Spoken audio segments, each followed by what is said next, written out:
truss kit for the Dana 30 in the front of my 99 Jeep Cherokee. It finally arrived, so we're going to open the box and take a look at it.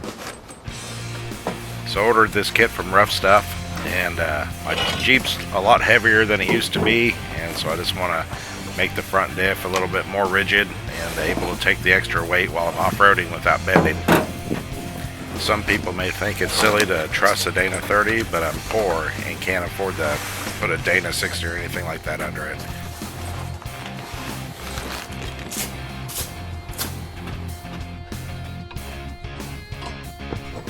As you can see, the plates are notched so the little gussets will drop right into them.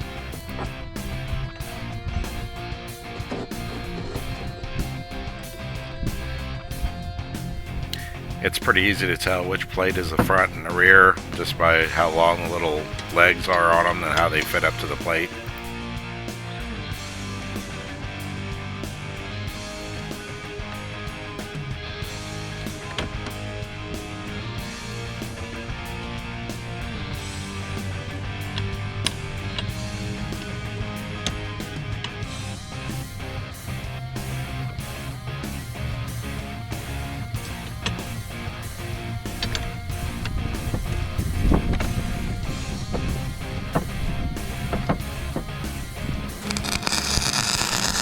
So I'm going to tack the gussets to the top plate and the front plate all together and leave the rear plate loose.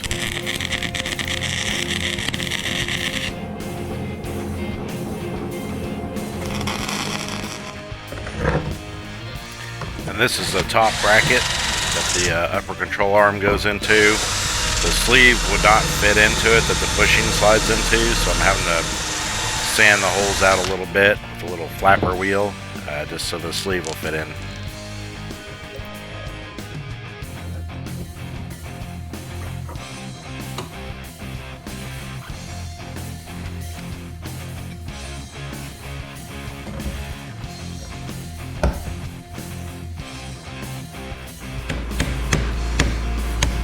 So now I'm fitting that bracket assembly to the truss and tacking it in place.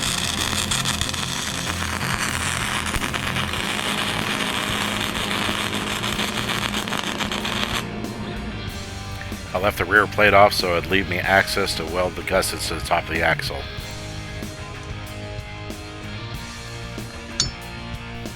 So now I unbolt my upper control arm and track arm bracket so I can cut off the old mount.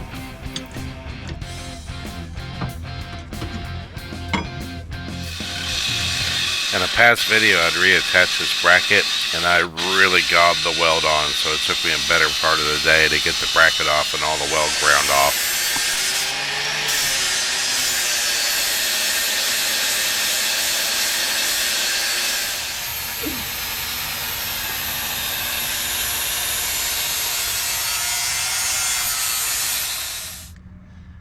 Okay, I am getting ready to tack this truss into place.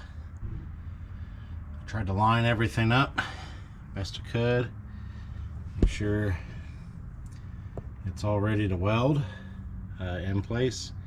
Like I said, I'm just going to tack it, and then I'm going to make sure that this rear plate will still fit into place after I tack it in place. If it doesn't, then I'll cut it back off and try again. So before welding this all together, I did check the center housing of the front diff to see if it was cast steel or cast iron, and I drilled it and it appeared to be cast steel, and so I should be able to weld to it with my MIG welder.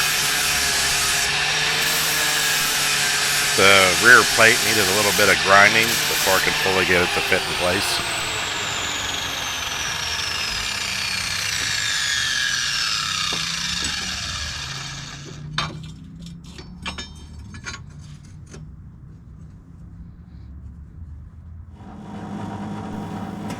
Before I put the rear plate on, I weld the gussets to the axle tube. 7:30 a.m. on a Saturday. It's 45 degrees out here. I wanted to get started early. A buddy of mine told me not to get too much heat built up into it. And so I'm going to try to space some of the welding out throughout the day. As you can see, I got this back plate on, and I've clamped it in place just so it couldn't move. And I'm going to go ahead and tack it in place. It probably would have been easier just to pull the whole front axle out of the Jeep and then weld the truss on.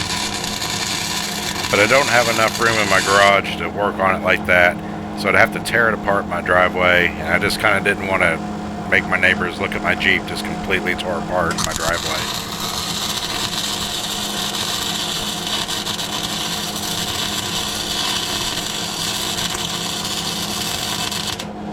So as you can see, I did end up having to pull one of the springs to access the one of the seams on this truss kit, and I want to go ahead and weld that up. Here's the seam I'm talking about. There.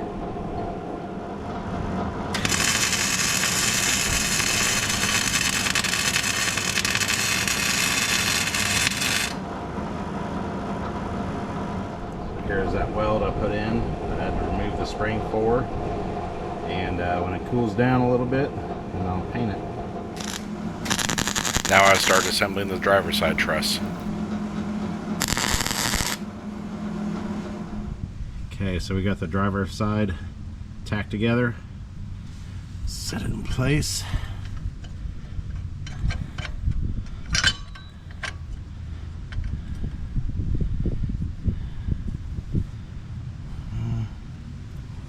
I need to do a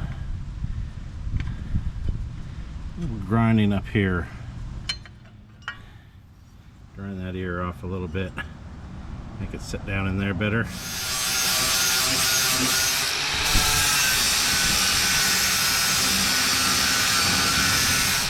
Alright, so we ground down on this a little bit. Let's see if she fits better. Yep. Looks like it fits pretty good.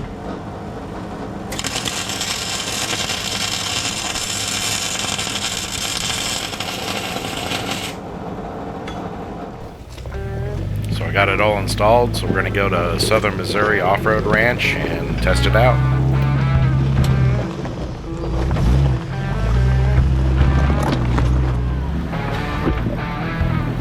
Here's what it looked like installed. It seemed to hold up pretty good. I mean, I didn't jump it or anything to really test it out, but at least it didn't tear off.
Down some pretty good trails and it held up okay. I ended up bending my tie rod during this trip, so I'll need to fix that. And the bushing for the driver's side upper control arm mount is toast as well.